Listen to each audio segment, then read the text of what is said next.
Feminism for me is dignity of choice. I don't want to work. Just choice. Less, you and this and that and all of us and we. Whatever change we bring to fore will be more sustainable. Yeah. You're listening to the Equal Room podcast, a space where we explore conversations around gender equality, women empowerment, and the issues shaping our world today. I'm your host, Krisha Bavisi, and today I'm joined by our very first guest, Miss Mary Ratnam. Without further ado, let's get into it. For the first question that I want to ask you today, who is Mary? I mean, what's your story? How did you get into advocacy and into doing everything that, you have been up to now? Absolutely. So who is Mary? So I am someone who's lived across many cultures, Asia, Middle East, Africa. I've worked with leaders across these continents. So I'm a person who has really had the opportunity to work with women leaders across all these continents. And one thing that struck me throughout this time, over this last 20 over years, 30 years, is that the people may be different, but the stories are the same. So you have the same issues, a single woman, a single leader in a boardroom of men, struggling to have a voice heard, or she's very capable, or she's overlooked for promotion, all these things. And it happened to me in my lifetime too, I have to admit. So when you see these things and you don't do anything about it, then you become part of the problem, So this is what I've worked in my life to now. This is what Aspira, my consultancy, is all about. It's about helping women rise, women lead, and women thrive. I look at the three angles. I look at the young leader who's growing now, today, like you. What skills does she need? What is she looking for? I look at the woman in her mid-career, What are the challenges? What is she juggling? How can we help that? And also the senior woman at the top of her career. And then suddenly things change. Moment changes happen. And she's struck with a lot of changes in her life. How do we help that? So that's the conversation I want to bring into organizations today. So that's what I'm about. Yeah, I mean, that's like such an important thing that you're doing, in Aspera, was it? Yes. So tell us more. What do you do in Aspera? So Aspira Consultancy was born from this need, from having seen this experience of women, from having lived it myself, from having witnessed leaders who led me, leaders who led other women, and what their challenges were, because men sometimes they don't have the tools. So what conversation do we have with them? How do we bring everybody into this conversation, into this movement? Yeah. It's not about who's right, who's wrong. It's about changing systems. And we must do that together. We cannot do that alone. Exactly. I think that's such a big misconception. People think like, women's rights, women's empowerment is all about women, but it's about people. Absolutely. I completely agree with you there. Yes, I'm on that. That's really beautiful, that you've been doing this for 20 years. Yes. That's amazing. And it's such dedication. I try. Yes. Oh, gosh. It never ends, Prisha. It never ends. It's not a big leap. It's really a million small steps. That gives us as many people as we can get into taking those steps. Exactly. And doing it intentionally, with awareness. Absolutely agree. So that actually leads right into my next question, and that's, was there like a specific moment, an event, a turning point that made you realize, hey, I'm going to do something about this now? And if there was, what was that? I think it wasn't one specific moment. It was many experiences that stacked up. Mm-hmm. The straw that breaks the camel's back. So it's the smallest thing that goes wrong that makes history the hardest. It's things that happen over your life and it keeps stacking and it's stacking and it's stacking. It happens to you. It happens to your colleague in front of you. It happens to a junior leader next to you. So I kept seeing this happening.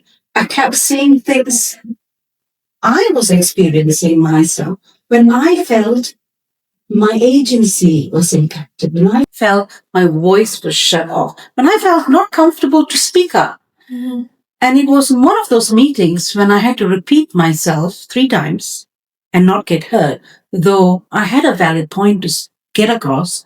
And then when it was finally heard, yes, it was the best idea in the room, but it was shut off.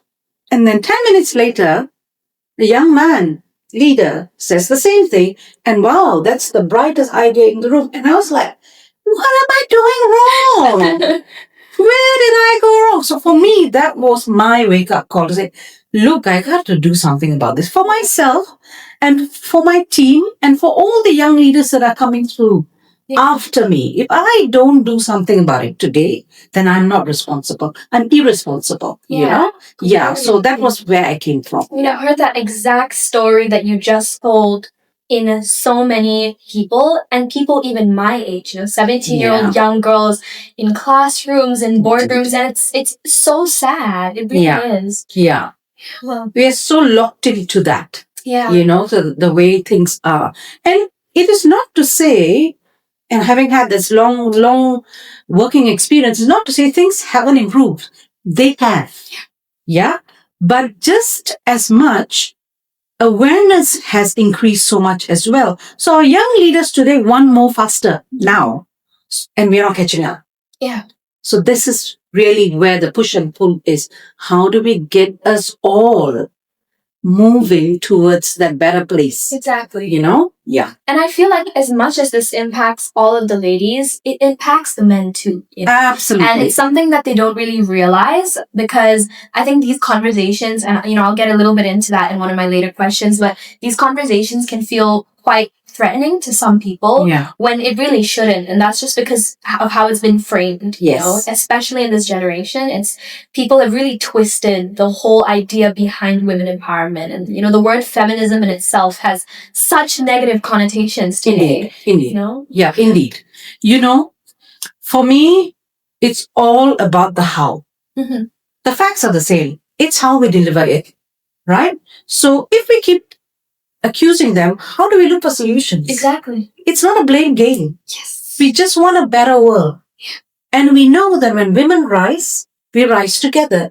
And when women rise together, we improve not only the teams we're with, but we improve communities, we improve families, and the world gets better. We know that. Yeah. But it's not a blame game. Yeah, because it's all about dialogue, awareness, and being kind to the efforts that were made in the past. Yeah. Completely agree with you on that one. Okay, so something a little bit more about you. So you recently gave a talk for a conference in Paris, right? So what was that all about, and how did it go? What was your experience like? Right. So, I come from my largest bit of my career was in the Middle East. Mm-hmm. So this year, I'm based in Malaysia now. So this year I said, I'm going to say yes to things outside of Malaysia. I'm going to say yes to talk engagements, speaking engagement, training outside. I want to do that again. Yeah. I'm ready now, right? So Paris, in January, I said, yes. I transit in Dubai. Boom, I get stuck there because, the situation is as it is. So I was stuck there for 11 days and I didn't get to go to Paris. But this is when really leadership makes you pivot and do your best to switch it around. So I got to do my talk, virtually. Okay. So I did it online, and I'm grateful that I did because, Paris is Paris, and I'm sure I'll get there another day, but I got to get into the virtual room, and I got to engage with international voices of different women leaders, and it was all about International Women's Week. Yeah. So we had this conversation about women empowerment, women leadership, women wellness. So that was a very rich conversation. So yes, it did happen. In the end, it was a success. And I think I had to show my leadership for myself in different ways to get there. Yeah. And that's really great that you still made it work so well for yourself. I pushed hard. Oh, I'm sure. I was so annoyed that I couldn't get to go. I would have been as well. Yeah. I was planning and whoop, but that's what life is about. You're going to get sudden curves. So how do you bounce? How do you hold your composure? And my mindset is one that, really shifts the solutions. I do not know why I'm wired that way, but when things go wrong, I'm not about the panic. I'm like, all right, this has gone belly up. What do we do? How do I keep going? How do I get home? Because that was the other question. Yeah. I mean, I'm in Dubai. I've lived there for about 19 years, so I'm really comfortable there. Okay. So no problems with that. So I really was in a safe place and I was well managed. And the Malaysian consulate also was looking into all us Malaysians, etc. So I felt very safe. Okay, that's good. No doubt there were fireworks in the sky. Oh no. Yes. So that made me a little bit, uncomfortable because that's the first time ever I saw that. I've seen it in the Middle East. I've been in Lebanon when things went belly up years ago. So I've in Syria, all these things. It has been a part of my life. So I've seen crisis happen and I have lived through it.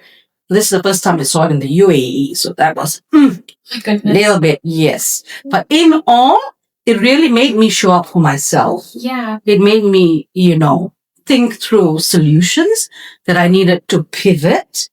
And at the end of the day, I got to do the talk. So I was very relieved. Yeah, at least you did. Yeah, I did. You know? Yeah, and when you're in a hotel, internet's not the best. Yes. So we had that technicality to deal with as well. So yeah, all those things. Your experiences, like from what I'm hearing so far, have shaped you so much. And like, I think the way you just jump into being practical before panicking and worrying about things is something that a lot of people, including me, I'm guilty myself, need to learn. I mean, when things go wrong, I'm like, oh my God, what do I do? This is like not going to work out. But, I think through your experiences, it's really shaped you. And absolutely, it's so wonderful to see I think my experiences help me to think, okay, now what now? You're in this. What now? So when I was a young leader, I was sent to Oman, from Dubai to Oman, to set up HR over there and then to train a local and hand over. And I did that for Oman, I did that for Bahrain, I did that for Qatar. And as a single leader, in a room full of men, in a community that's not used to having a woman leader, it was an experience. Honestly, the best experience of my life, but really tough. And the one message I'd give to women leaders is take on those tough assignments. It will shape you. Take it on. Say yes. Have the courage to say yes. What could go wrong? If it goes wrong, you can say, okay, I tried at least. And I'm going to move on. At least you don't have the guilt and the regret. You don't have the regret. Yes, exactly. Why did I miss that? Exactly. Could have done it. Yeah. Exactly. I mean, failure is an inevitable part of life. Indeed. Just because we have a little bit of the shorter end of the stick doesn't mean we shouldn't be pushing ourselves out there. I think you bring up a very good point. I think what shapes us is not only our successes, but very much so the things that go wrong. Yeah. It doesn't need to be a disaster, but it can be something that, okay, that didn't work. Yeah. But that's the experience that really informs you how to do better the next time. Exactly. If you don't make mistakes, you're not really growing. Exactly. You're not building muscles. Yeah. So it's a good point you brought up. Good one. That's brilliant. My gosh. Well, I'm glad that you still got to give your talk in the end. Thank you. So, in my mission with Equal World, I keep coming back to this one word. And that word is equilibrium. Not equality as a buzzword, but as actual balance. And I mean that across all aspects. I mean, across race, opportunity, access. There's just so many aspects of life that are just not really balanced and where the scale has just tipped up. Yeah. So I wanted to ask, in your experience, what does a world that's genuinely an equal world look like? And do you think it exists anywhere yet? Well, for me, an equal world is not about sameness. It's about balance. It's about a world where dignity is negotiable. So that's where the equilibrium comes for me. Right. So it looks different in different parts of the world. Now, does it exist anywhere in the world? I think yes. I think it exists in pockets in different parts of the world, but there's a lot more that we can do, So when it comes to I like the word equilibrium because it really speaks to the point. Right. It's not about sameness. It's not about balance, but it's actually a flow of balance. Exactly. It's a flow of power. So when we have that, then we have better equilibrium. Right. Yeah, so there has to be a give and take. Exactly. So that's the flow that has to happen. It's not locked into one way of being, right? Yeah. Yeah, so that's how I see that. I completely agree, because I think if there's any aspect of this mission that we're all trying to achieve has gone wrong, it's expecting a 100% cut in the middle 50-50. Exactly. And that can be so damaging, because to be very honest, that is going to be impossible to find. Absolutely. There just has to be a level of respect, like what you said, dignity should not be negotiable. Yes. We should all be treated as human beings. And I just feel like the whole, you're a man, so you have to do this, and you can't cry, and you have to be strong. Yeah. And the whole, you're a woman, you should be cooking all day, and you should be not strong. Like, Indeed. that whole aspect of it is just so messed up. But I completely agree with you, I was really hoping you would say that, actually. It's about flow. It's about flow. It's not about where power concentrates. Exactly. There has to be that flow. Yes. Then there's rhythm. Yeah. And that's where you will find that the rhythm will take you forward. Won't keep us where we are today. Yeah. Even if we move 2 steps forward only, it's still better than where we were. Exactly. Yeah. I mean, we have really come a long way. Absolutely. But yeah. while we keep that in mind, we have to keep going on. We have to keep going. With times. Indeed. Yeah. Completely agree. Okay. So, my next question. When you look at the state of the world right now, right, what do you think is the single thing throwing this whole thing off balance? In terms of humanity, how do you see this imbalance, whatever you choose to mention, affecting the state of our world even more than it already has? The one thing that comes to mind, and this really gives me pause, it makes me think, the one thing that comes to mind is disconnection. And that's really, it's strange that I say that sometimes, but we are so connected digitally. Yeah, we are more than ever. We have information overload. We are connected in every way possible digitally. Yet, as people, we are disconnected. We are disconnected emotionally. We are disconnected socially. And that flows into every part of our life, be it organization, be it home, be it communities. Yeah. So the one thing that I feel that we need to focus on is connection. Yeah. And when we talk about all these topics, equilibrium, women empowerment, developing leaders, etc., how do we connect? How do we bring back this conversation? How do we get better at connecting again? We've forgotten it. I feel it's something that we've forgotten, How do we get better at doing that? How do we do so intentionally? That's what I would say is missing. Yeah. So impactful. Like, that's really, really got me thinking, because it's so true, like, we're texting all day, we're online all day, we're looking at different people, but yet we're so disconnected. Yes. Like, there's been no real sense of conversation. Yeah. Yes, I think we're not intentional about it. I catch myself at a dining table with my family and all of us on the phone. We're in our own worlds. How about putting the phone away and having a conversation with each other? Even if it's as simple as how was your day? Even if it sounds fake, start there. Right. Start connecting. Me, I love having my dinner in front of the TV. How disconnected is that? We're all So I catch myself doing that. So sometimes I say, okay, switch it off. Stop that. Yeah. Have dinner with the something family. I started doing more. I mean, at my dining table, we used to have that exact problem. I mean, everyone would be up and putting their shows on and enjoying dinner. Yes. I think one day my dad realized, like, hey, what is going on? Like, this is not it. Yeah. And so now we have a little basket on our dining table, and it's called the phone basket. So every time we have dinner, everyone's got to put their phone in the basket. Yes. Yeah. Kudos to y'all. Really, I It's think hard, that though.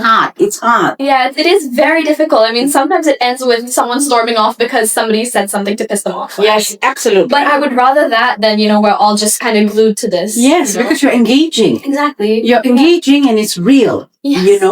It's human. It's real world. Yeah. It's not in an imaginary world, or it's not borrowing somebody's experience to our phones. Exactly. You know? Yeah. Yeah. Facts. Yeah.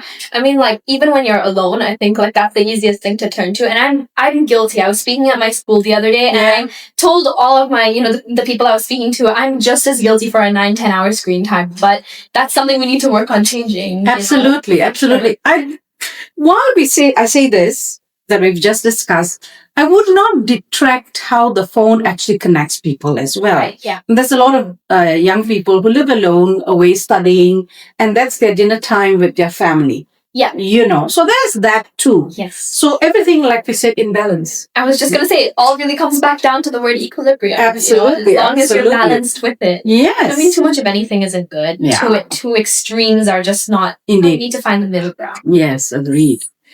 So, my next question. I mean, if we look at the topic of gender inequality specifically for a moment, I think there's a version of this conversation that can feel very heavy, very threatening for some people, because it can often feel very like man versus woman. Mm-hmm. And that's not what it is, but we were saying earlier about how feminism has contracted such negative connotation today, right? And all of these things aren't true. But with that being said, I wanted to ask two things once again. First, what would you say is the true meaning of feminism before it got twisted into man-hating and, like all of these like extremes were pulled into it? And how can we have this conversation in a way that really brings everyone in, regardless of gender, without making them feel like it's pushing them out? Because that's my current biggest challenge with this. I don't want people to feel as if it's a specific conversation for a specific group. It's really for everyone. It's for humanity, Absolutely. Absolutely. That's a really big question. For me, feminism at its core simply means dignity. Yeah? That women have the same dignity as men. Yeah, it's not about being equal, but just having the same choice. Yeah? You find your own balance, you find your own equilibrium in that. Yeah? But to have the same dignity, the same opportunity, the same power as men. Yeah. That's about it. We're not asking for more. We're not asking for something that's not there. It's already there. But we need to find ways to remove barriers that have come to be, that have been created to keep women out. Yeah. And there's been so much that's been done over centuries, over hundreds of years. So when you talk about feminism for me is dignity of choice. Mm-hmm. That's about it. Yeah. Choice in which clinic I want to go to. Choice in how many kids I want to have. Choice in which job I want to do. Choice in I want to work. Just choice. That's about it. Yeah. That's what it means for me. I agree completely. I think that it does really come back down to choice, because I feel like so many ladies nowadays feel like they don't have that. Yes. And it's sad because we are in such a progressive generation, and yet this is the one aspect that's been lacking. Yes. And that, like, I feel like the progression while it's been there has just kind of been stagnated for a while now. So like how do we bring people into this and really make it as not life-threatening, that would be very exaggerative, but as important as it really is. When I hear you talking about something struck me, there's also the aspect of, because we are the advanced women leaders, we are the ones who stand on the shoulders of women who had it really bad previously, right? And you, as the younger leaders, what's also happening today to our young leaders, is that they feel they need to do it all. Yeah, there's this impression that if I say I'm tired, if I say I can't juggle family and work and my leadership role, I'm failing. So again, we got to give them back that choice. Mm-hmm. Make that choice. You're respected anyway. Exactly. You're whole anyway. There's nothing lacking in who you are. You're whole anyway. Yeah. So to your question was, how do we bring about this conversation without placing blame? I think we need to focus on allyship, on the systems, not so much on who's right, who's wrong, but does this system work? What can we do to shift the system? What can we do to create a new system? What can we do to evolve the system to make it fair for both men and women? Right. Yeah, it's not about you did wrong, like I said earlier. Not men, sorry guys, you did not pave the way for us. Or you put back. No, no, that's not what the conversation is about. The conversation really is about awareness. The conversation is to invite them to create solutions with us. The conversation is to share our experience in this room or in this experience. This is what happened to me. Yeah. How can we change that? Me as a female, this is what happened to me. Can you help me solve the problem? Can you help me with the solution? Then people will lean in, instead of pulling back. Oh, if I come into this conversation, they're going to blame me. It's going to be all about me and I'm going to get shot down. So they don't want to be there and they get defensive. That's not what we want. We are regressing them. Yeah. Exactly. We want people to lean into solutions, lean into changing systems, lean into changing policy. Yeah. That's what we want. Yeah. So awareness, allyship, seeing our counterparts as partners, collaborators, and not you did me wrong, offenders. We don't want that. Yeah. So that's where I would come from it. That's so beautiful. I really, really agree with that, Thank you. I also feel like as much as it's with the people, there are obviously still some structural limitations. I mean, like in our laws, in policies, like what you said. Would you agree with that? Or Absolutely. And that, look, like we said earlier, there's a lot that's been done right. There's a lot of progress that has been made, but we shouldn't stop. We shouldn't be satisfied with what's there. We should always have our finger on the pulse to say, are we doing okay? Are we monitoring the situation? What needs to change? Again, it's about the flow. Yeah. It's about the rhythm. Yeah. If we stop, then we are getting ourselves boxed in. Mm-hmm. We don't want that. We want to keep progressing. Right. Again, we don't need to have KPIs and check boxes every year. Mm-hmm. Yeah. That's not the point. The point is, are we doing risk assessments? Are we assessing where we are today? Is there something we need to tweak? Or are we good to go? Right. Or do we need to pull back something because it's not ready now for the future of work?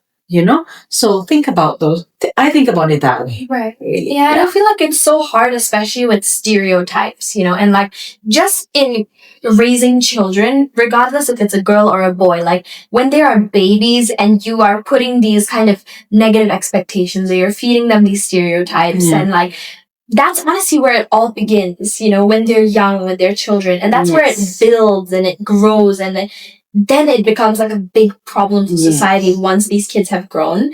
And that's why I've started my youth-driven movement, because something I'm noticing is that the problem is a lot to do with lack of education, adaptation to stereotypes, and kids, honestly. Not to say they're doing anything wrong, but just in the way that they're being kind of fed certain things growing up. Absolutely. And there are so many youths who care. They care so much, but they feel almost powerless. They're just like, I see this problem and I want to do something about it, but I feel like I have no way to change anything. I have no way to make an impact. And so what would something you would say to the youth be to be like, this is what you can do to change things or to make an impact, or to feed that side of you that really does want to help, I really like that question. That's a deep, deep question, honestly. And just to go back one step before I answer that question, I honestly feel change can happen when communities are educated. Right. So when the more awareness you bring to this topic, in the most disarming way, in the most natural way, and the younger the receiver is, it becomes a normal way of life. Right. You make change happen without making change happen because they're already used to the idea. Yeah? So there's that. Now, what can youth do? That's a very impactful question. I think youth have passion. They have intention. Yeah? So I would say, don't wait to be perfect. Don't wait to, don't be scared that you're going to make a mistake. Start now. Start small. You don't need big waves. You just need small steps. And you're going to make mistakes. So what? Make them. That's what's building your muscles. Right. Have the conversations. Have the conversations in your community. Get involved. Develop yourself. Right. Keep developing education in many ways. Now, education is not only about the degrees, etc. Education in life. Thank you. Learning about what's happening in the world, in your neighbors' community. What's happening there? What can I do? How can I contribute to this? Right. When you learn with your hands and your mind and your heart, you will evolve, you will develop, and you will be the change that you want to see in others. Exactly. Yeah. So really kudos to what Equal World is doing. Really good intention. I think you're in the right path. Keep going. Oh, yes, we definitely will. Yeah. This is genuinely such a big, big passion of mine. And I think it's similar to, my experiences growing up. I faced all these sorts of discriminations, not just with gender, but racially as well. Yes. And I've watched my mom, and I've watched my sisters, and I've watched my aunties. And, just to bring attention to this one small thing, my dad, right? Mm-hmm. I feel like when my dad speaks up about these problems, it is 10 times more impactful than if I said it. Indeed. And that's because he's a guy himself. Yes. Right? And so, I'll just share this really quick story, right? At family gatherings, it was really traditional for my culture for the men to eat first and the women to be cooking and cleaning and serving, right? And obviously I noticed it and my sisters noticed it. But what we didn't know was my dad noticed it too. And one day we came back from a gathering and he was just like, hey, did you guys notice this? I hated that. And at every family gathering since then, the only man in the room who will stand out and serve and who will make an active effort to make sure everyone is eating together as a community is my dad. Amazing. And he really guides the rest of them. He's just like, come on, we had our chance to eat. Let's serve the ladies as well. And that's the change. That's the change. That's the start, Because now it's fluctuated through my family. Yeah. And my dad did it. Now my uncle might do it at another gathering. And that's how it changes, Exactly. It's really these small things make such big changes. And when it starts at home, yeah, right? All the more locked in the change will be, then it gets sustainable. Mm-hmm. Just riding on that story. When you ask me why did I choose Paris, one of the reasons I chose to go for the conference was because the event organizer was a guy, and he was doing this Women Health, Women Leadership conference because of his daughters. And that hit me hard.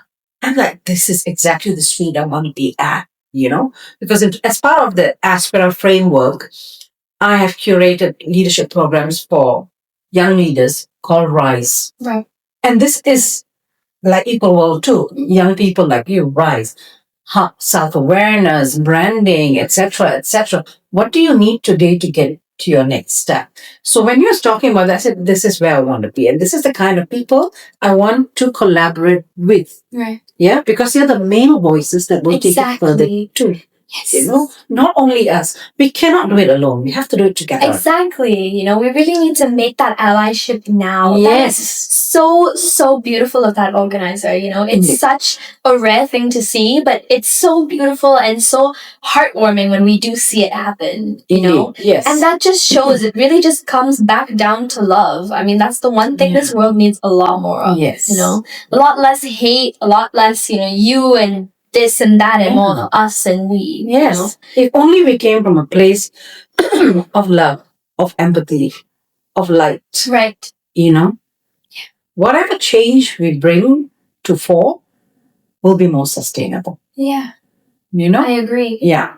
I mean, we really, really need to just come together. Absolutely. Yeah. And that ends with one last question that I have for you. And it's you are speaking to all of these people. I mean, I'm hoping there's someone watching this, but you're speaking to a lot of youths right now. What is the one message you have for them?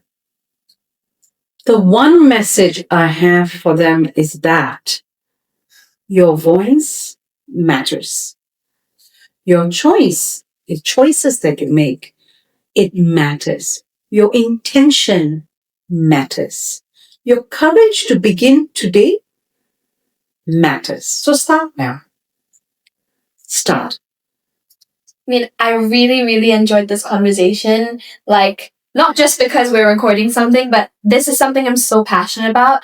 And when I see that, someone else has the exact mindset that I do, of equilibrium, honestly, Absolutely. over like equality, Yeah. it's so beautiful to see. And I really, really, really hope that, this impacts someone and that this sends a message to even one person out there to not give up and to say that your voice really, really does matter. Absolutely. Thank you so much for tuning in to today's episode of The Equal Room, and there are many more to come. Thank you. Bye-bye. Bye-bye!